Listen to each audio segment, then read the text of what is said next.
नमस्कार विद्यार्थियों, समायोता पढ़ने के लिए तैयार हो जाइए। समायोता की शुरुआत करते हैं हम सबसे पहले स मा व य व ता। समायोता को अंग्रेजी में आइसोमेरिज्म कहते हैं। अगर आइसोमेरिज्म वह यौगिक जिनके अणुसूत्र समान हो, 100% अगर अणुसूत्र समान होंगे तो 100% अणुभार भी समान होगा। तो हम बोल सकते हैं वह यौगिक जिनके अणुसूत्र और अणुभार समान होते हैं, परंतु गुण गुण गुण गुण गुण गुण गुण गुण गुण गुण अलग अलग होते हैं, असमान होते हैं, वह यौगिक समावयवता दर्शाते हैं। और ऐसे यौगिकों को हम समावयवी या आइसोमर कहते हैं। तो ये समावयवता दिखाने की सबसे पहली शर्त है, अणुसूत्र या अणुभार बराबर होना चाहिए। दूसरी बात, समावयवता की अगर हम बात कर रहे हैं तो सबसे पहला इसका प्रकार है संरचनात्मक समावयवता। संरचनात्मक समावयवता स्ट्रक्चरल आइसोमेरिज्म कहते हैं इसको। स्ट्रक्चरल आइसोमेरिज्म संरचनात्मक समावयवता की अगर हम बात करें तो वह यौगिक जिनके अणुसूत्र समान होते हैं परंतु संरचना सूत्र अलग अलग होते हैं। संरचना सूत्र अलग अलग होते हैं, इससे हमको समझना पड़ेगा कि उनके संरचना अलग अलग होने के कारण IUPAC नाम भी अलग अलग होंगे। तो दो यौगिक जिनके अणुसूत्र समान हो पर IUPAC नाम अलग अलग होते हैं, वह क्या दर्शाते हैं? संरचनात्मक समावयवता। तो संरचनात्मक समावयवता की परिभाषा क्या है? अणुसूत्र समान, अणुभार भी समान, परंतु अणुओं की संरचना अलग अलग होती है और अणुओं की संरचना अलग अलग होने के कारण उनके IUPAC नाम भी अलग अलग होते हैं। तो उसे हम कहते हैं संरचनात्मक समावयवता और वह यौगिक कहलाते हैं संरचनात्मक समावयवी। अगर हम फिर से लिखें तो अणुभार समान, अणुसूत्र समान, परंतु संरचना सूत्र अलग अलग होते हैं। संरचना सूत्र अलग अलग होने के कारण उनके IUPAC नाम भी अलग अलग होंगे। यह दो बातें होगी। अगर IUPAC नाम और संरचना सूत्र अलग अलग होते हैं तो वह दर्शाते हैं संरचनात्मक समावयवता, जबकि ये दोनों गुण कैसे होंगे? समान समान समान समान। चलो, तो ये साधारण सी बातें समावयवता के बारे में और संरचनात्मक समावयवता के बारे में हमने पढ़ी है। अब हम पढ़ना शुरू करते हैं संरचनात्मक समावयवता का सबसे पहला प्रकार, जिसको हम कहते हैं श्रृंखला समावयवता। श्रृंखला समावयवता अंग्रेजी में इसको कहते हैं चेन आइसोमेरिज्म। अगर कोई गलती से इंग्लिश वाला भी सुन ले तो उसको मजे आ जाना चाहिए। श्रृंखला समावयवता, चेन आइसोमेरिज्म। अब इसकी परिभाषाओं को समझो, उदाहरणों को समझो तो प्रश्न बनेंगे। श्रृंखला समावयवता, पहली बात, वह यौगिक जिनके अणुसूत्र, अरे कितनी बार बोल दिया रे भाई, अणुसूत्र समान होंगे, अणुभार समान होंगे, तभी वो क्या दिखाएंगे? समावयवता। तो अणुसूत्र समान है परंतु यौगिक के अंदर कार्बन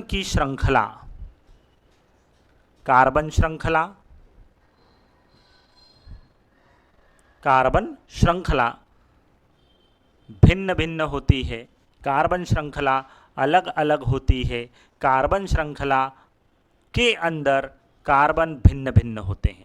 तो कार्बन श्रृंखला भिन्न भिन्न होती है, तो ऐसे यौगिक दर्शाते हैं श्रृंखला समावयवता। परिभाषा, वह यौगिक जिनके अणुसूत्र समान होते हैं परंतु उनके अंदर कार्बन की श्रृंखला भिन्न भिन्न होती है, कार्बन श्रृंखला भिन्न भिन्न होती है, पैतृक कार्बन श्रृंखला भिन्न भिन्न होती है, वह दिखाते हैं श्रृंखला समावयवता।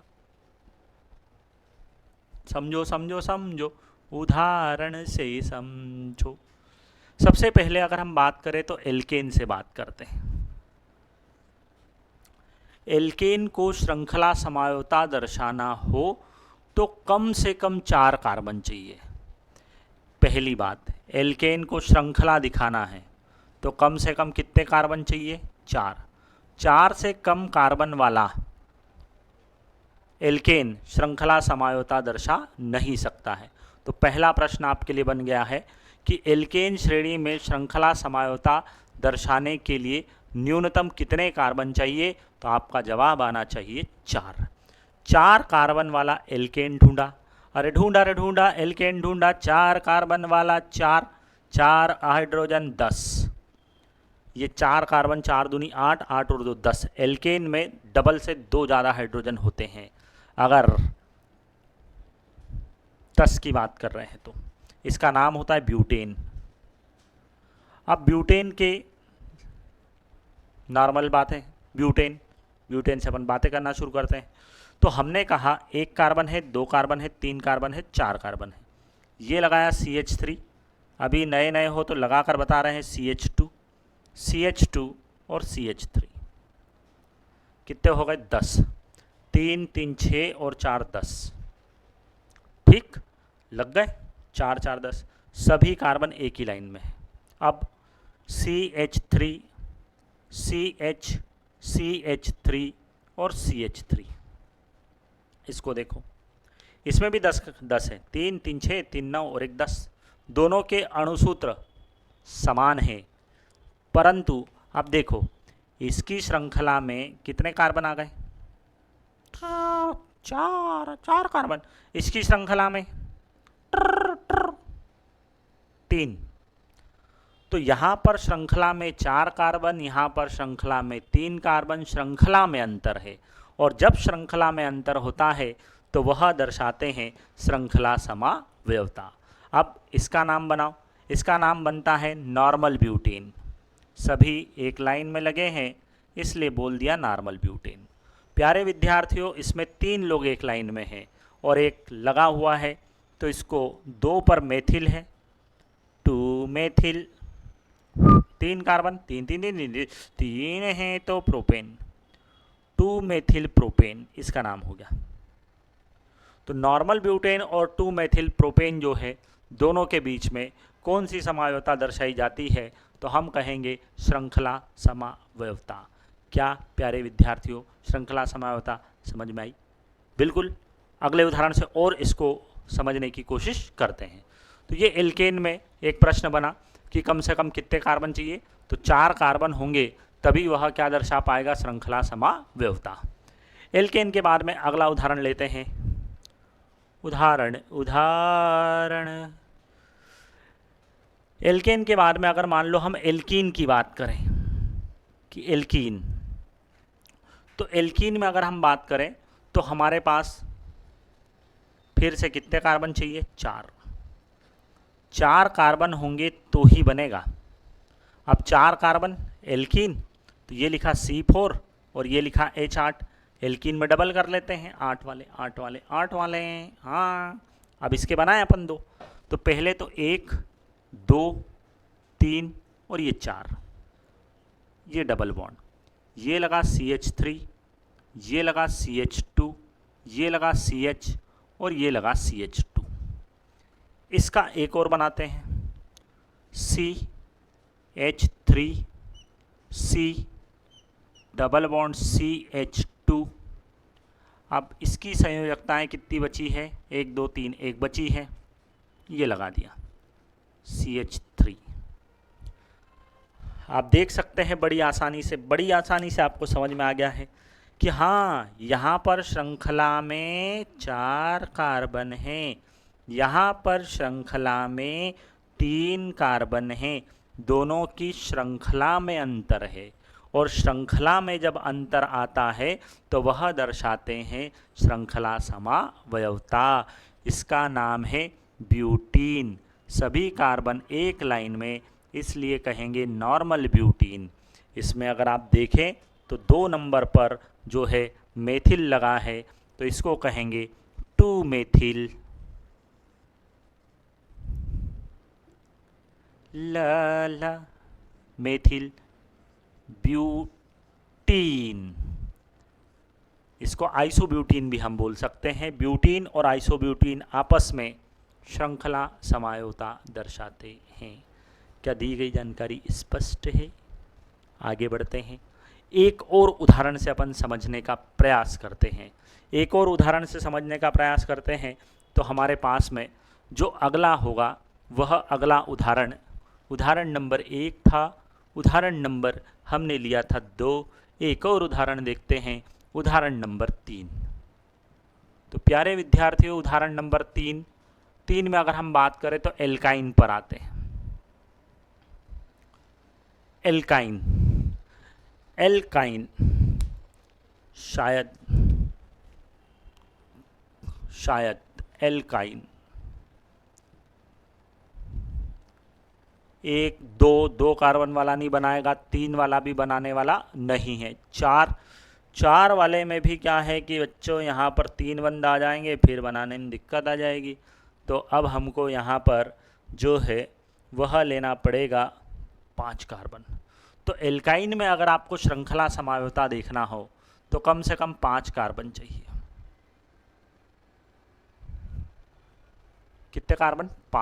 5 से कम कार्बन होने पर आपको यहाँ पर श्रृंखला दिखाई नहीं देगी। एक बार देखते हैं, 1 2 3 4 में भी देख के ये ट्रिपल बॉन्ड लग गया। 1 2 3 टुई नहीं हो पाएगा, नहीं हो पाएगा। 5 ही लगेंगे भाई, 5। 1 2 3 4 और ये एक झुल्लुलुलु 5। देखो अब थोड़ा समझ जाओ ना, यहाँ से यहाँ तक चेन में कितने लोग हैं? 5। ये 1, ये 2, ये 3 और ये 4 और ये लगा 5वां। देखो यहाँ पर आप चेन बनाओगे ना आप इसमें, तो चेन में अब कितने हो गए? 4। और यहाँ पर कितने हैं?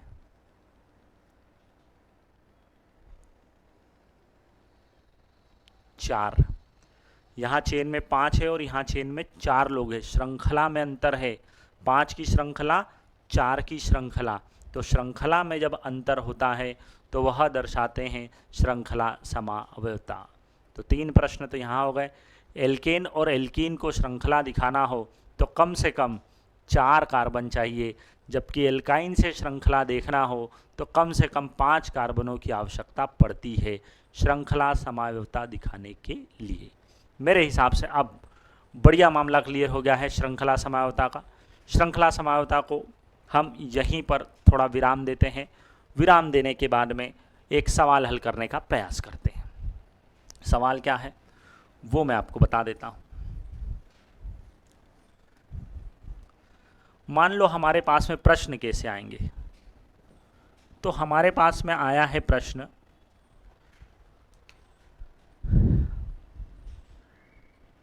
यौगिक का अणुसूत्र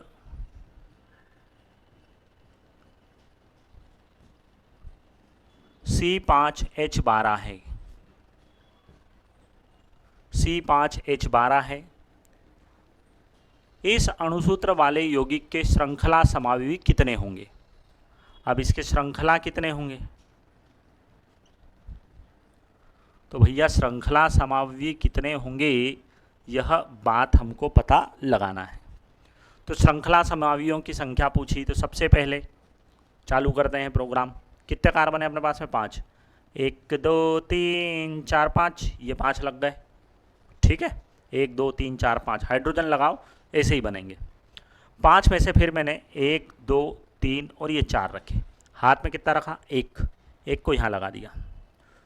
देखो दोनों की श्रृंखलाएं अलग अलग हैं। इसकी श्रृंखला में 5, इसकी श्रृंखला में 4। एक और 1 2 3, 1 2 3 4 5, हाँ 1 2 और ये 3। अब हाथ में कितने बचे? 2। वो 2 यहाँ लगाऊँ ना, मतलब नहीं मिलता। क्यों नहीं मिलता? क्योंकि दादा ये 4 की चेन बनी, 1 2 3 4, ये भी तो 4 की है, अंतर नहीं पड़ रहा। दिखता भले ही अलग है पर आप नाम बनाओगे ना IUPAC नाम, अपन ने कहा था ना IUPAC नाम समान बन जाएंगे। नहीं, IUPAC नाम अलग होना चाहिए, तभी तो संरचना अलग होगी। तो इसकी और इसकी IUPAC नेमिंग करेंगे, सेम बन जाएगी। और दोनों का नाम अगर सेम बन जाए तो समझ जाना कि संरचना भी क्या है, समान। और ये दर्शाना हो तो संरचना अलग अलग करना ही पड़ेगी। ठीक, तो ये नहीं चलेगा। अब अपने हाथ में दो हैं, वो दो, एक यहाँ लगाया एक यहाँ लगाया, ये कार्बन ये कार्बन। देखिए आपके पास में C5H12 से कितने श्रृंखला बन रहे हैं, 3। ये एक श्रृंखला में 5, एक में है 4 और एक में है 3। इसका नाम बनाऊं, 2,2 डाईमेथिल प्रोपेन, 2,2 डाईमेथिल प्रोपेन। इसका नाम 4 कार्बन, ब्यूटेन, तो 2 मेथिल ब्यूटेन। और ये क्या हो गया, पेंटेन। तो ये पेंटेन, पेंटेन 2 मेथिल ब्यूटेन और 2,2 डाईमिथाइल प्रोपेन, ये तीनों आपस में श्रृंखला समावता दर्शाते हैं। तो दिए गए उपरोक्त अणुसूत्र से मैं 3 श्रृंखला समावी बनवा सकता हूं। हो गया ये प्रश्न। तो प्रश्न किस तरह से आएंगे यह भी मैंने आपको बताया है। तो श्रृंखला समावता को फटाफट क्विक रिवीजन करते हैं कि वह यौगिक जिनके अणुसूत्र समान हो परंतु उनके अंदर कार्बन की श्रृंखलाएं भिन्न भिन्न होती है, वह श्रृंखला समावता दर्शाते हैं। श्रृंखला समावता दर्शाना हो तो एल्केन में कम से कम 4, एल्कीन में भी कम से कम 4, पर एल्काइन में 5 कार्बन होना चाहिए, तभी दर्शाते हैं। अभी अभी हमने एक उदाहरण के द्वारा देखा कि C5H12 जिसको हम बोलते हैं पेंटेन, तो पेंटेन के श्रृंखला समावी 3 होते हैं, 3। ठीक है, तो ऐसे किसी का भी नाम लेकर हमारे पास में आएंगे, पूछेंगे कि बताओ इसके कितने श्रृंखला समावी बनते हैं। चलो, तो यहाँ तक की कहानी को हम आगे बढ़ाते हैं। श्रृंखला समावता के पश्चात विद्यार्थियों अब हम जो है वह स्थान समावता या स्थिति समावता के बारे में पढ़ेंगे, है ना। तो ध्यान दीजिएगा, अगला जो है वह हम B प्रकार बनाते हैं यहाँ पर, स्थिति समावयवता।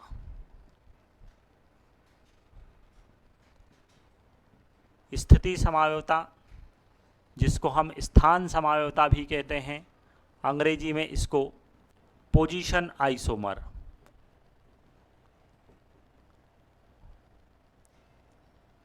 क्या बोलने वाले हैं, पोजीशन आइसोमर। चलो, स्थिति समावयवता में ऐसा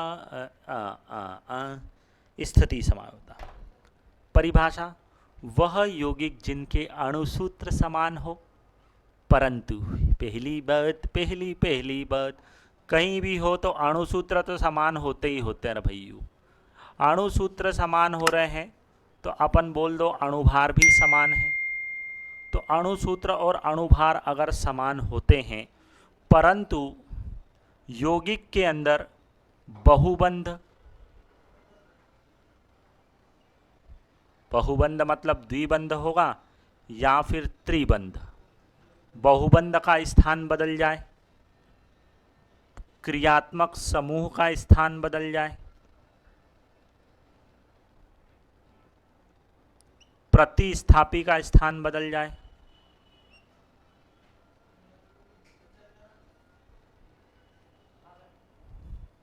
मूलक का स्थान बदल जाए,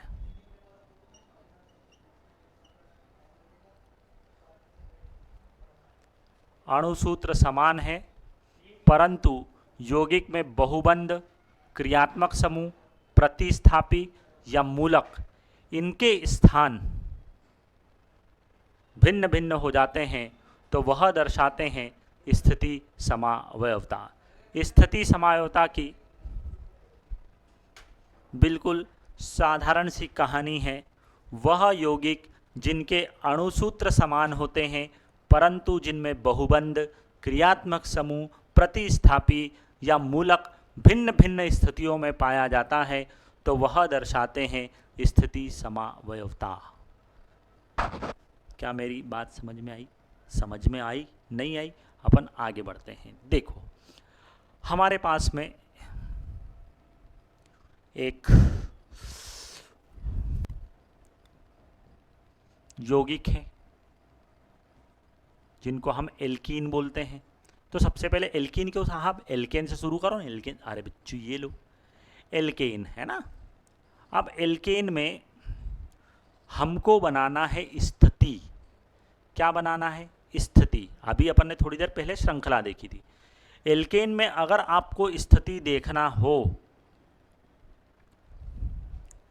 तो कम से कम कितने कार्बन चाहिए, एक कार्बन में नहीं दिखे, दो कार्बन में भी नहीं दिखे, तीन कार्बन में भी स्थिति नहीं दिखे, चार में भी नहीं दिखेगी भाई। हाँ, श्रृंखला देखना हो तो चार में दिख जाएगी, पर स्थिति चार में दिखने वाली नहीं है। तो बोले साहब स्थिति देखना हो तो कितने चाहिए, अरे 5 चाहिए, 5। कितने चाहिए, 5। 5 में भी नहीं दिखे, क्यों, देखो 1 2 3 4 यहाँ लगाया पांचवा, 1 2 3 4 यहाँ लगाया पांचवा, बात तो एक ही पड़ गई।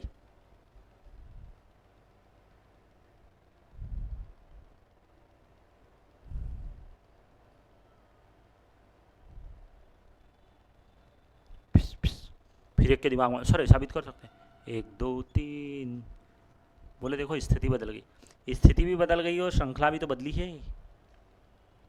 श्रृंखला है, श्रृंखला मालूम कितने लगेंगे, 5 से काम नहीं चल रहा है, 6 चाहिए, 6, ये 5, ये लगा 1, फिर 1 2 3 4 5 और ये लगा, देखो साहब श्रृंखला में कितने कार्बन, 5, श्रृंखला में कितने कार्बन, 5, वेरी गुड, 5 कार्बन है, 5, इसमें 1 और 2 नंबर पर है, इसमें 1 2 और ये 3 नंबर पर है। देखो तो एल्केन में अगर स्थिति देखना हो तो कम से कम 6 कार्बनों की ज़रूरत पड़ती है, ये 2 नंबर पर है और ये 3 नंबर पर है। तो इस तरह से आप देख सकते हैं स्थिति समावयवता। अगले यौगिक की तरफ बढ़ते हैं, जैसे उदाहरण के लिए हम बात करते हैं CH3 CH2 CH2 और ये Cl, ये क्लोरो है, क्लोरोप्रोपेन, पर ये 1 पर लगा है तो 1 क्लोरोप्रोपेन, यहाँ पर CH3 CH3 और ये लगा दिया मैंने Cl। देखो ना अब 2 पर आ गया है, तो हमारा जो प्रतिस्थापी है उसने अपना क्या बदल लिया, स्थान। तो जब प्रतिस्थापी अपना स्थान बदलता है तो क्या दर्शाते हैं, स्थिति समावयवता। अगर हम इन दोनों को देखें, है ना बच्चों, तो ऊपर वाले का नाम है 1 क्लोरोप्रोपेन, नीचे वाले का नाम है 2 क्लोरोप्रोपेन। तो 1 क्लोरोप्रोपेन और 2 क्लोरोप्रोपेन, नाम में ही लग रहा ना कि एक बार 1 पर क्लोरो है और एक बार 2 पर क्लोरो है, मतलब क्लोरो ने अपना क्या बदला, स्थान। तो जब भी इस तरह से दिखाई देगी स्थिति समावयवता कहलाएगी। अगला एक और देखते हैं उदाहरण, अपने पास में उदाहरणों की कोई कमी नहीं है। हाँ भाई, एल्केन के बाद में साहब एल्कीन में कुछ है क्या, अरे अभी बता देते। एल्कीन में 4 कार्बन होना, कितने कार्बन, 4। देखो 1 2 3 4, ये द्विबंध है, द्विबंध पहले कार्बन पर है। अब द्विबंध ने अपना स्थान बदला, ये द्विबंध यहाँ आ गया। तो द्विबंध जब अपना स्थान बदलता है तो उसे हम कहते हैं स्थिति समावयवता। इसका नाम क्या है, 1 ब्यूटीन, इसका नाम क्या है, 2 ब्यूटीन। तो 1 ब्यूटीन और 2 ब्यूटीन, 1 और 2 समझो ना, 1 और 2, ब्यूट मतलब श्रृंखला में कार्बन 4, दूसरे वाले की श्रृंखला में भी कार्बन 4, श्रृंखलाएं तो समान हैं, पर द्विबंध एक बार 1 इन और एक बार 2 इन, द्विबंध ने अपना क्या बदला, स्थान। तो जब द्विबंध अपना स्थान बदलता है तो हम कहते हैं कि वह दोनों यौगिक आपस में स्थिति समावयवता दर्शाते हैं। तो द्विबंध ने अपना स्थान बदल लिया। साहब इसी तरह से अगर आप सीखना चाहें तो अपन एल्काइन की भी कहानी यहीं पर कर लेते हैं। एल्काइन में भी कम से कम 4 कार्बन चाहिए। कितने कार्बन? 4। देखो 1 2 3 4, ये है 1 ब्यूटाइन। फिर 1 2 2 2 2 2 2 2 ब्यूटाइन, 1 ब्यूटाइन और 2 ब्यूटाइन। देखो ना फिर से 1 पर है और एक पर 2 पर है, 1 2 1 2, स्थान बदला ना। तो जब भी स्थान बदलता है तो उसको हम क्या कहते हैं? स्थिति समायोगिता। तो हमारा कहना है कि प्रतिस्थापी अपना स्थान बदले, मूलक अपना स्थान बदले, द्विबंध या त्रिबंध अपना स्थान बदले, तो वह कहलाते हैं स्थिति समावयवता की घटना, और वो आपस में स्थिति समावयवी होते हैं। और एक उदाहरण से समझते हैं, बड़ा प्यारा उदाहरण है, बहुत मज़ेदार है। अगर हम इसको देखें तो ये हमारी ज़िंदगी में फिनॉल है, नहीं ये बेंजीन है, और बेंजीन पर जब OH लगता है तब बनता है फिनॉल। फिनॉल कार्बोलिक एसिड के नाम से भी जानते हैं लोग, इसको फिनाइल बोलते हैं। रोगाणुनाशक होता है, रोगाणुओं को नाश करता है। सूत्र होता है C6H5OH, ये है फिनॉल। अब फिनॉल में अगर हम यहाँ पर क्लोरीन जोड़ दें तो क्लोरोफिनॉल, यहाँ पर जोड़ दें, ये OH है और यहाँ जुड़ गया, तो ये भी तो क्लोरोफिनॉल है। पर आप देखो क्लोरीन का स्थान बदल गया। फिर एक बार और,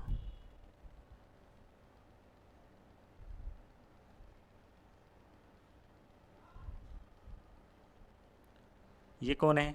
OH, ये कौन है? क्लोरीन, फिर से ये क्लोरोफिनॉल। पर तीनों बार स्थान अलग अलग है क्लोरीन का, तीनों बार स्थान अलग अलग है क्लोरीन का। अगर हम देखें तो ये 1 नंबर है और ये वाला 2 नंबर का कार्बन है। भाई रूल है कि क्रियात्मक समूह वाले कार्बन को कम नंबर दो, ये 2 नंबर और ये 3 नंबर, ये 1 नंबर, ये 2 नंबर, ये 3 नंबर और ये 4 नंबर। कई लोगों के दिमाग में ऐसा आएगा कि क्लोरीन जब यहाँ जाएगा तो 5 नंबर होगा। नो बेबी, यहाँ पर आएगा तो नंबर फिर 1 2 और 3 आ जाएगा। ठीक है, तो यहाँ पर 2 पर है, यहाँ पर 3 पर है और यहाँ पर 4 पर है ना। तो इसको क्या पढ़ेंगे? 2 क्लोरोफिनॉल, 3 क्लोरोफिनॉल, 4 क्लोरोफिनॉल। तो 2 क्लोरोफिनॉल, 3 क्लोरोफिनॉल, 4 क्लोरोफिनॉल, मतलब 2 क्लोरो 3 क्लोरो, मतलब क्लोरो क्या बदल रहा है? स्थान। और जब स्थान बदला जाता है तो उसको हम कहते हैं कि यह आपस में स्थिति समावयवी हैं और यहाँ पर स्थिति समावयवता दर्शाई जा रही है। देख लीजिए, इसी को हम कहते हैं ऑर्थो, इसी को हम कहते हैं मेटा, और इसी को हम कहते हैं पैरा। ऑर्थो, मेटा और पैरा, ऑर्थो, मेटा और पैरा याद रखना है। ओ माई पप्पा, OMP, OMP, ओ माई पापा, ओ माई पापा, ओ माई पापा, ओ माई पापा, OMP, ऑर्थो, मेटा और पैरा। ठीक है, तो यहाँ पर आप देख सकते हैं कि स्थान बदल रहा है, तो यह आपस में क्या दर्शाते हैं? स्थिति समावयवता। तो ये स्थिति समावयवता के बारे में हमने बात की है। प्रश्न किस तरह से बनेंगे उसकी भी चर्चा करते हैं। आखिरी में तेज रिवीजन। स्थिति समावयवता वह यौगिक जिनके अणुसूत्र समान हो परंतु जिनमें बहुबंध की स्थिति बदलती है, क्रियात्मक समूह की स्थिति बदलती है, मूलक की स्थिति बदलती है, प्रतिस्थापी की स्थिति बदलती है, तो वह आपस में स्थिति समावयवी कहलाते हैं तथा घटना को कहते हैं स्थिति समावयवता। ठीक है, आगे बढ़ते हैं, प्रश्न की बात कर लेते हैं।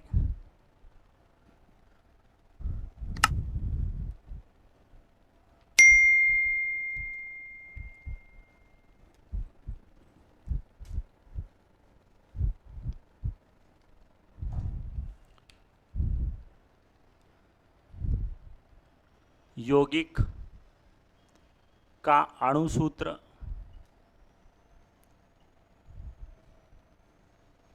C4H10 O है, यौगिक का अणुसूत्र C4H10O है। इसके एल्कोहल स्थान समावयवी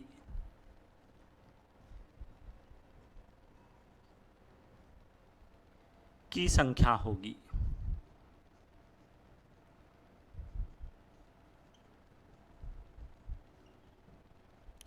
यौगिक का अणुसूत्र आपको दे दिया गया है और इसके स्थान समावयवी हमको निकालना है। स्थान समावयवी की बात करते हैं, और स्थान समावयवी में भी कौन से? अल्कोहल वाले। एल्कोहल मतलब जिनके अंदर क्रियात्मक समूह क्या होता है? OH। चालू करें कैसे? देखो, 1 2 3 4 यहाँ पर लगाओ OH, एक बन गया यार। फिर 1 2 3 4 यहाँ लग गया 2। फिर हाँ बहुत बढ़िया सर, हमको भी आ गया 1 2 3 4 ये लग गया OH। अलग अलग ही तो है। देखते हैं, नाम बनाएंगे तब पता चलेगा। श्रृंखला में 4 कार्बन 1 नंबर पर जुड़ा है, तो ये हो गया ब्यूटेन, और ब्यूटेन के बाद में 1 और ये ऑल। ठीक है, इसको देखो 1 2 2 पर आ गया। अरे ब्यूटेन 2 ऑल 2 ऑल 2 ऑल है ना। तो ये दोनों तो आपस में क्या दर्शा रहे हैं? स्थान दर्शा रहे हैं। तीसरे पे चलते हैं। नंबर 1 2 3 4 2 नंबर पर आ गए भाई। इसका नाम भी यही है, दिखने में भले अलग अलग दिख रहा है पर ये दोनों संरचनाएं समान है। क्यों? क्योंकि इसका नाम भी क्या बना? Butane 2 all 2 all. तो ये दिखने में भले ही आपको लग रहे हैं, आपको ऐसा लग रहा है कि अलग अलग है, पर दोनों के नाम एक जैसे हैं, मतलब संरचना समान है। और संरचना अगर समान हो गई तो संरचनात्मक समावयवी नहीं होते हैं। क्यों? अणुसूत्र समान परंतु संरचना सूत्र अलग अलग होना चाहिए, और यहाँ संरचना सूत्र क्या हो गए? समान। कैसे पता चला? क्योंकि नाम क्या बन गए? समान। ठीक है, तो दिए गए यौगिक से हमको एल्कोहल वाले अगर बनाना हो तो एल्कोहल वाले हमारे पास में कितने बनेंगे? 2, ब्यूटेन 1 ऑल और ब्यूटेन 2 ऑल। तो इस तरह से यह हमारा स्थिति समावयवी यहाँ पर संपन्न होता है। अगली समावयवता की तरफ बढ़ते हैं, जिसका नाम है क्रियात्मक समूह समावयवता।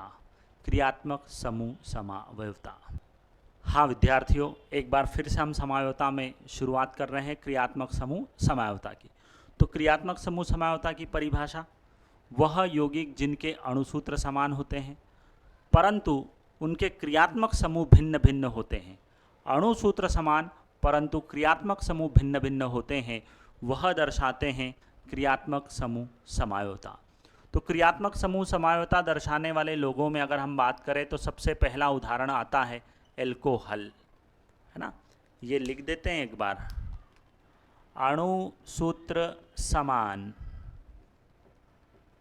परंतु यौगिकों में क्रियात्मक समूह भिन्न भिन्न होते हैं।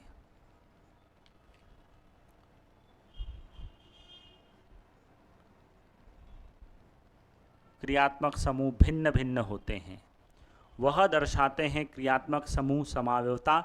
और क्रियात्मक समूह समावयवता का सबसे बेहतरीन जोड़ीदार उदाहरण है एल्कोहल, और एल्कोहल के साथ का है ईथर। तो एल्कोहल और ईथर क्या दर्शाते हैं? क्रियात्मक समूह समावयवता। अब कई बार क्या रहता है, क्रियात्मक समूह समावयवता दर्शाने की बात चल रही है, एल्कोहल और ईथर याद रह जाते हैं, तो हमारे पास में आता है एथॉक्सी इथेन, है ना। ध्यान देना, आप बोले एथॉक्सी एथेन, बिल्कुल सही बात है। और एक आ गया एथेनॉल। एथॉक्सी एथेन और एथेनॉल दो लोग आ गए। बोले ये कौन है? बोले ये एल्कोहल है, और ये कौन है? ईथर है। तो बोले ये दोनों आपस में क्या दर्शाते हैं? तो बोले क्रियात्मक समूह समावयवता। ना, क्रियात्मक समूह दोनों का अलग अलग है, पर भैयो इसका है C2H5OC2H5 सूत्र, उसका सूत्र है C2H5OH C2H5OH। इसको देखो, इसके अंदर केवल 2 ही कार्बन है और इसके अंदर 4 अणुसूत्र अलग अलग हैं। इसलिए भाई समावयवता तभी दर्शाएगा जब अणुसूत्र समान होंगे। तो इनके अणुसूत्र तो क्या हैं, अलग अलग। इसलिए ज़रूर ये ध्यान देना है, कई बार ऐसी गलतियां हो जाती है कि अच्छा एक एल्कोहल है एक ईथर है, बोले क्रियात्मक है, पर उनके अणुसूत्र समान होंगे तो बात सही है। ठीक है, आगे बढ़ते हैं। तो हमारे पास में सबसे पहले एल्कोहल और ईथर। इसी प्रकार से अगर ये अगली जोड़ी देखें तो कार्बोक्सिलिक अम्ल है, कार्बोक्सिलिक अम्ल, और इस कार्बोक्सिलिक अम्ल का जो जोड़ीदार होता है वह है एस्टर।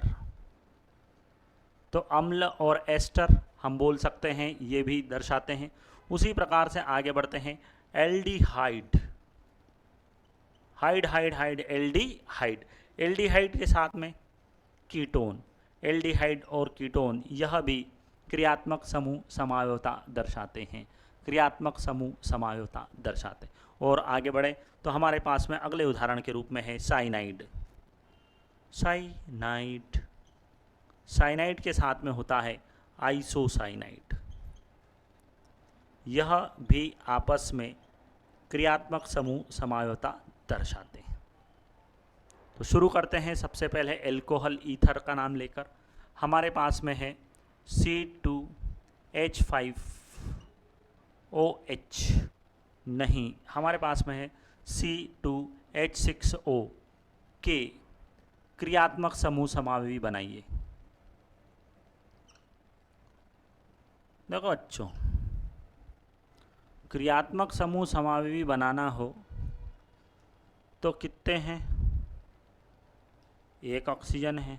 अब एक ऑक्सीजन है तो यार अम्ल में तो 2 आते हैं, इसमें भी 2 आते हैं, तो अम्ल और एस्टर तो नहीं हो सकते हैं। ठीक है, अम्ल और क्या नहीं हो सकते हैं, एस्टर। थोड़ा सा आगे बढ़ते हैं। आगे क्या बढ़ेंगे कि यहाँ पर देखेंगे तो कार्बन कितने हैं, 2, हाइड्रोजन कितने हैं, 6। ठीक है, C2H6। अब अगर हम देखें तो यहाँ पर जैसे ये एल्कोहल है ना, एल्कोहल की पहचान है CnH2n+2O। एल्डिहाइड की पहचान है, एल्डिहाइड की पहचान क्या है, CnH2nO। ये अंतर है। एल्डिहाइड बनाना हो, फॉर्मल्डिहाइड HCHO, ये देखो बन गया 1 2। कीटोन बनाना है, एसीटोन CH3COCH3 2 3 6। तो ये अब देखो, आप यहाँ सीखो ना तभी तो मज़े आएंगे। ये एल्डिहाइड और एक कीटोन, इसमें भी तो एक ही ऑक्सीजन होता है, एल्कोहल और ईथर में भी एक ही ऑक्सीजन होता है। पर अम्ल की बात करें, किसकी बात करें, अम्ल की, तो इसका होता है सामान्य सूत्र CnH2n+2 और O2।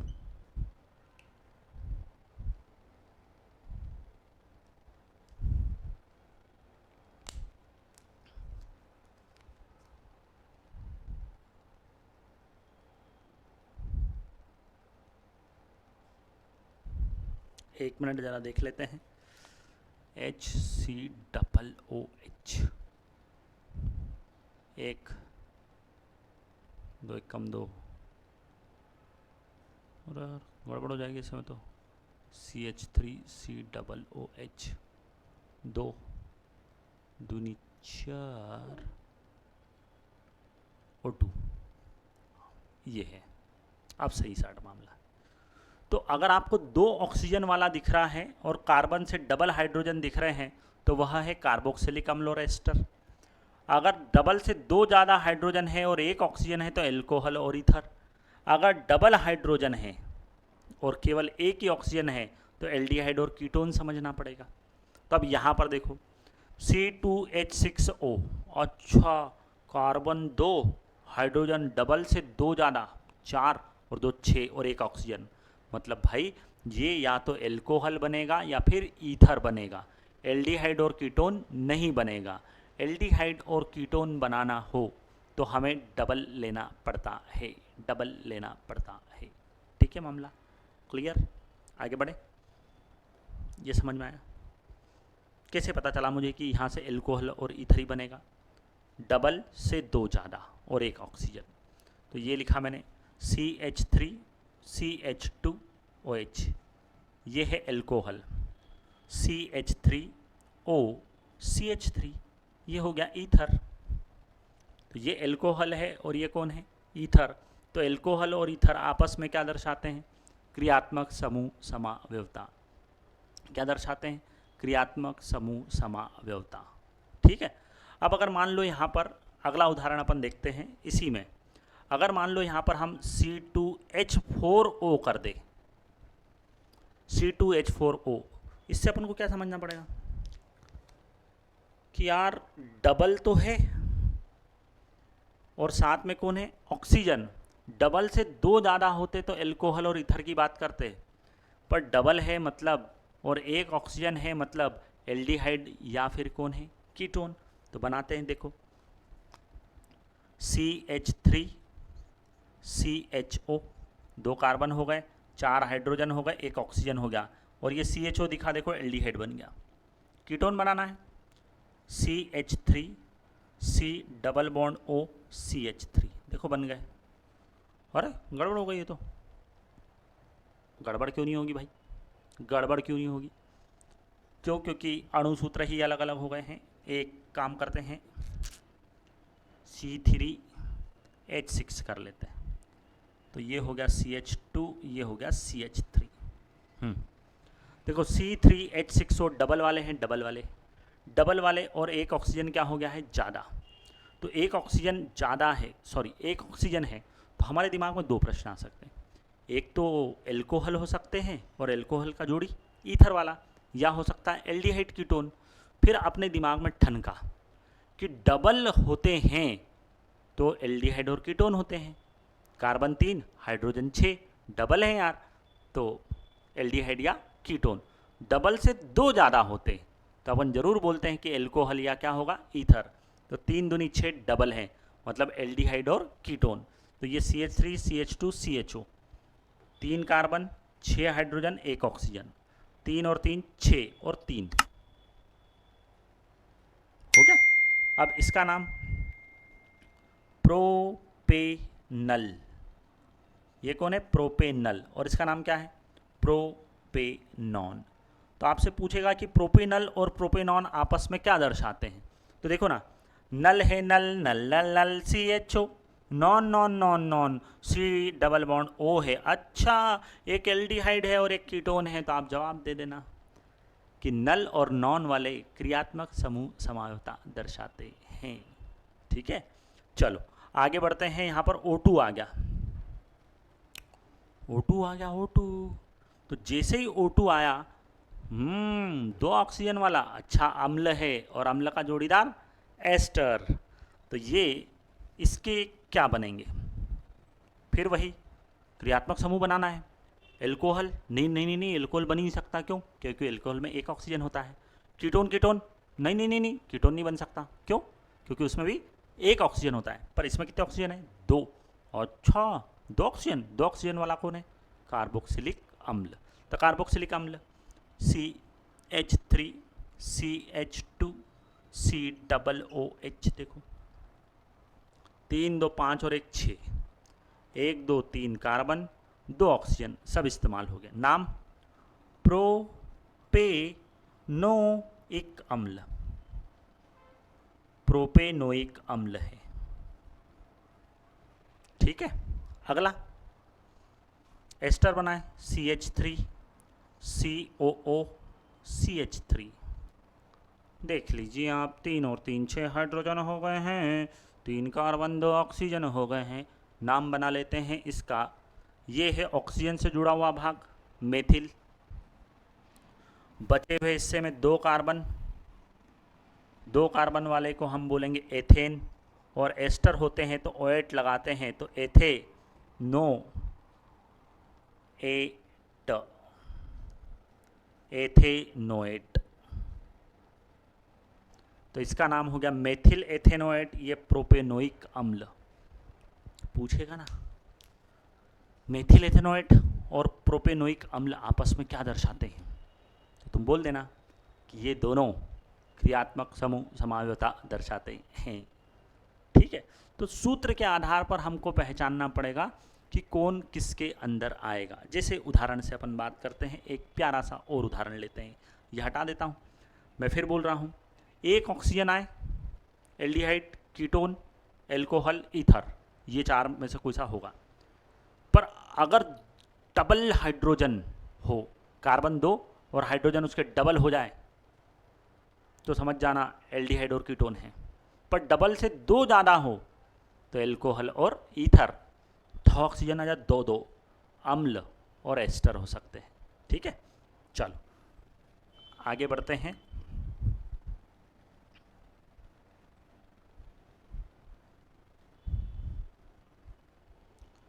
हमारे पास में आया C2H3N। इसके बताओ। अब C2H3N को देखो तो ये देखा अपन ने CH3 CN, ये बन गया। 2 कार्बन लग गए, 3 हाइड्रोजन, एक क्या बन गया, साइनाइड। इसी को हम बोलते हैं एथेन नाइट्राइल। ये लिखा CH3N, ये C, तो ये नाइट्रोजन से जुड़ा है, तो ये क्या बन गया, आइसोसाइनाइड। आइसोसाइनाइड। ठीक है, चलो आगे बढ़ते हैं। एक जोरदार प्रश्न हल करते हैं।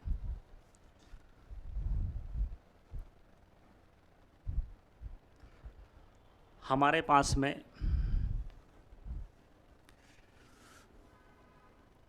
अणुसूत्र है।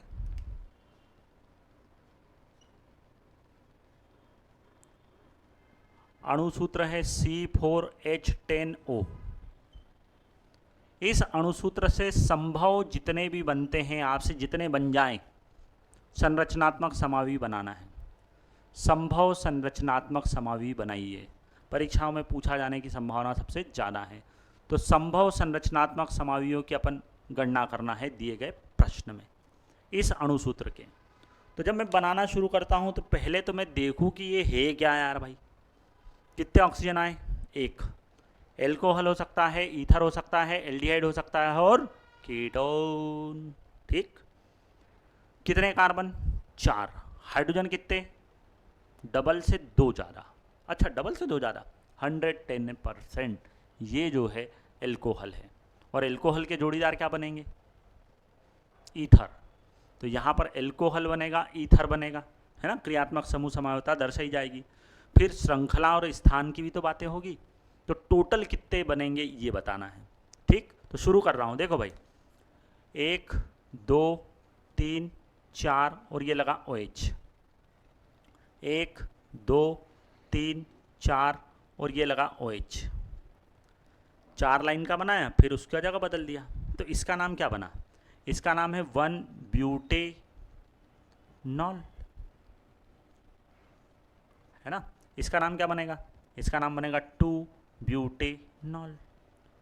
तो साहब 1-ब्यूटेनॉल और 2-ब्यूटेनॉल क्या दिखा रहे हैं, तो मैं कहूँगा कि 1-ब्यूटेनॉल और 2-ब्यूटेनॉल, देखो ना नाम में ही क्लियर है, एक जगह 1 पर है और एक जगह 2 पर है।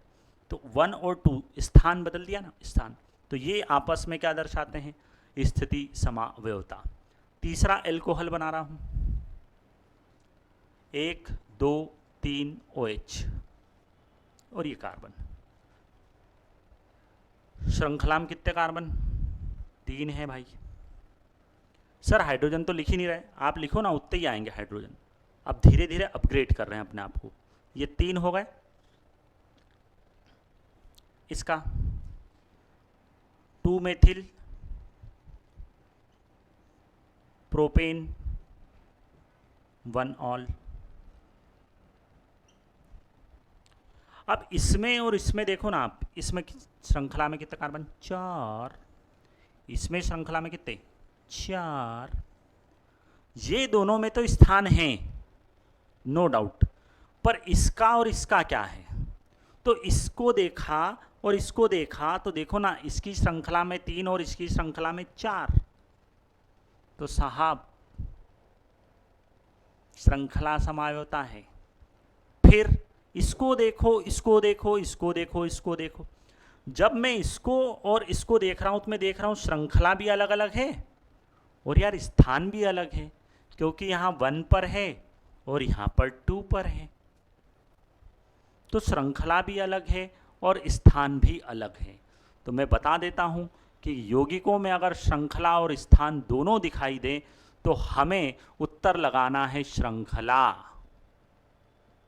श्रृंखला और स्थान दोनों दिखाई दे तो ज़्यादा महत्व हम श्रृंखला को देते हैं, इसीलिए ये 2 ब्यूटेनॉल और ये 2 मेथिल प्रोपेन 1 ऑल आपस में दिखाते हैं स्थान समायोता भी और श्रृंखला समायोता भी, पर ज़्यादा महत्व किसको देंगे, श्रृंखला को, है ना जोरदार। चलो चौथा, 1 2 3 ये लगा यहाँ पर, ये लगा यहाँ पर,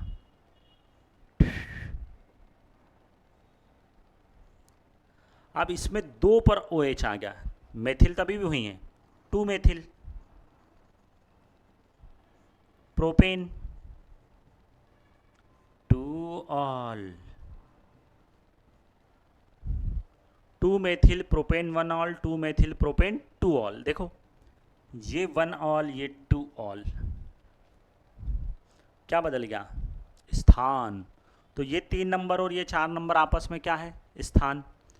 ये दोनों भी आपस में क्या है, स्थान, पर इनका इनके साथ श्रृंखला है। क्यों, क्योंकि ये 4 के हैं और ये 3 के हैं, 4 के हैं और 3 के हैं, तो ये दोनों आपस में स्थान है, ये दोनों भी आपस में स्थान है, पर ये इसके साथ श्रृंखला, ये इसके साथ श्रृंखला, ये इसके साथ श्रृंखला और ये भी इसके साथ क्या बता रहा है, श्रृंखला। ठीक है, तो ये हो गया मेरे पास में 4, और ये चारों अपन ने एल्कोहल बना लिए, है ना। हमको दिए गए यौगिक से संभावित बनाना है, संभावित बनाना है तो हमने एल्कोहल के तो बना लिए। अब हमारे पास में कौन है, ईथर, ईथर बनाते हैं। अब ईथर में देखा सबसे पहले CH3, 5वां बना रहे हैं CH3, O CH2, CH2 CH3, ये चेन बनाई 3 की, 1 2 3, है ना, 1 2 3। अब आपका ये जो मूलक है ये मिथॉक्सी पढ़ते हैं, इसको 1 नंबर से जुड़ा है, 1 मेथॉक्सी, और क्या हो गया ये प्रोपेन, खत्म। इसी का एक और बना रहे हैं CH3 CH CH3, और ये यहाँ पर OCH3 लग गया।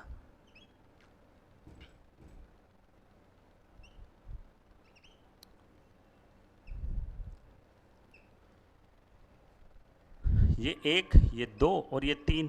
अब आपका मिथॉक्सी कितने नंबर पर आ गया है, 2 नंबर पर, तो इसको क्या लिखेंगे, 2 मेथॉक्सी, और 2 मेथॉक्सी के बाद में कौन आएगा, प्रोपेन, 2 मेथॉक्सी प्रोपेन, और ये कौन है, 1 methoxy propane, 1 methoxy propane, 2 methoxy propane. क्या बदल गया, स्थान बदल गया, इधर भी श्रृंखला में 3, इधर भी श्रृंखला में 3, पर स्थान बदला है मिथॉक्सी का, इसीलिए इसको हम कहेंगे कि 1 मेथॉक्सी और 2 मेथॉक्सी प्रोपेन स्थिति समायोता दर्शाते हैं। ये इसके साथ, अरे भाई ये एल्कोहल और ये ईथर है, ये तो क्रियात्मक हुए, ये एल्कोहल है और ये ईथर है, ये ऊपर वाला नीचे वाला दोनों, ये दोनों इधर वाले दोनों, इन सब के साथ में स्थिति समायोता नहीं क्रियात्मक दर्शाते हैं, क्रियात्मक। क्यों, क्योंकि इनमें OH OH है और इनमें ईथर ईथर है। तो नीले पेन वाले सारे एल्कोहल, लाल पेन वाले अपन ने बनाए हैं ईथर, तो नीला पेन वाला लाल पेन वाले के साथ में क्रियात्मक समूह समायोता दर्शाता है। 6 बन गए, एक और बनेगा 7, CH3 CH2 O CH2 CH3, इसका नाम देखें, ये 2 की चेन बनी इधर, इधर 3 की चेन, इधर 3 की चेन, इधर 2 की चेन, देखो ठीक है, श्रृंखला में अंतर आ रहा है। तो इसका नाम है एथॉक्सी, और एथॉक्सी के बाद में एथेन। तो एथॉक्सी एथेन इसका नाम है।